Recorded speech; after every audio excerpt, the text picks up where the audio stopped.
Today we'll talk about how can you fix this problem or know how you can do that on your PayPal app. So all you have to do, you just click here on settings, click on it here.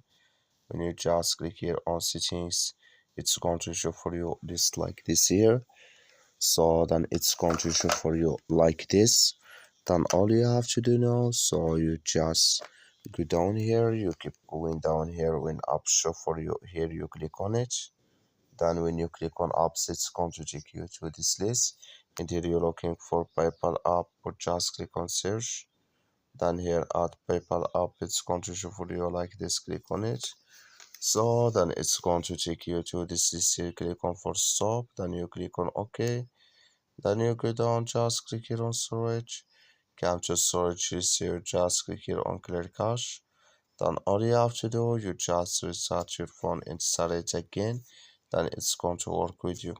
That's all you have to do. Thank you for watching. Don't forget to support us by liking and subscribe.